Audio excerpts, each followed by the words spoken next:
बिस्मिल्लाहिर्रहमानिर्रहीम अस्सलाम वालेकुम। सऊदी न्यूज़ अपडेट के साथ मैं हूँ आफ्ताब और आप देख रहे हैं all tips video YouTube channel. मैं उम्मीद करता हूँ आप सब फ्रेंड्स खैरियत से होंगे। फ्रेंड्स, आज की इस वीडियो में हम बात करने वाले हैं कि हमारे एक भाई ने सऊदी जवाज़ात से सवाल किया है। वो कह रहे हैं कि मैं काफ़ी अरसे से सऊदी अरब में मुकीम था, छुट्टी पर पाकिस्तान गया, मगर कोरोना वायरस की पाबंदियों की वजह से मैं वक्त पर वापस नहीं आ सका। इस दौरान मेरा हकामा और खरूज अहदा दोनों ख़त्म हो गए हैं। सऊदी हुकाम की जानिब से खसूसी रियायत के तहत अकामा और खरूज अहदा की मुद्दत में तोसी हो गई थी, मगर फ़्लाइट्स ना मिलने की वजह से मैं वापस नहीं जा सका।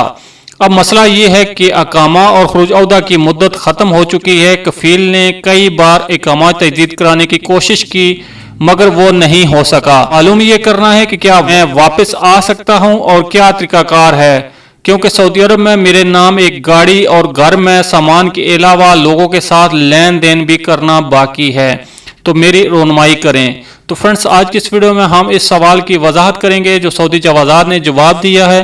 तो आगे बढ़ने से पहले मैं आपसे एक छोटी सी रिक्वेस्ट करता हूँ, अगर आप मेरे चैनल पर पहली मरतबा आए हैं, न्यू मेहमान हैं, तो प्लीज़ मेरे इस चैनल को लाजमी से सब्सक्राइब, वीडियो को लाजमी से लाइक और अपने फ्रेंड्स के साथ शेयर भी कर दीजिए। यहाँ पे जो सऊदी जवाज़ात ने वजाहत की है इस सवाल के जवाब में, वो ये है कि कोरोना वायरस की वजह से सऊदी अरब में सफरी पाबंदियों के बायस लोगों के हिकामे और खरूज अहदा की मुद्दत में शाही अहकामात के तहत तोसी की गई थी। हम अक्टूबर में फ्लाइटों की बंदिश के खात्मे के बाद सफरी पाबंदियां खत्म होने के साथ ही हुकूमत की जानब से ऐसे गैर मुल्की जो सऊदी अरब से बाहर थे और वो अपने वक्त पर वापस नहीं आ सके थे, उनके लिए ये सहूलत फराहम की कि कफील और कारकुनों के हिकामे और खरूज अहदा की मुद्दत में तोसी कर लें।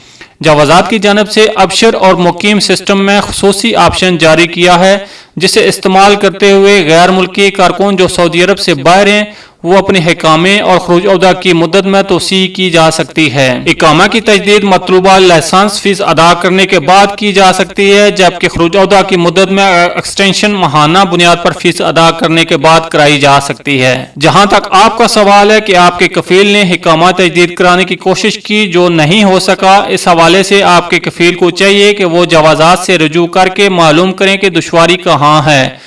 अगर जवाज़ात के दफ्तर जाना दुश्वार हो तो अपने अबशर अकाउंट से खिदमात और रसाइल व तलबात के ऑप्शन पर लॉग इन करने के बाद आपके हिकामे की तजदीद में जो भी मसला हो वहां दर्ज किया जा सकता है।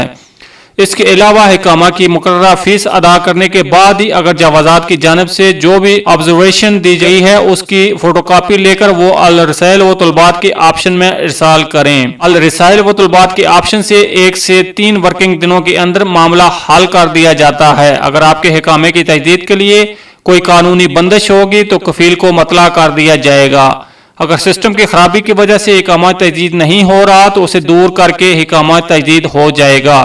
तो ये थी फ्रेंड्स अभी तक की सऊदी न्यूज़ के हवाले से अहम अपडेट। अगली अपडेट्स के लिए हमारे चैनल को लाजमी से सब्सक्राइब, वीडियो को लाजमी से लाइक और फ्रेंड्स के साथ शेयर भी कर दीजिए। मिलते हैं किसी नेक्स्ट वीडियो में, तब तक के लिए अल्लाह हाफिज़। पाकिस्तान जिंदाबाद।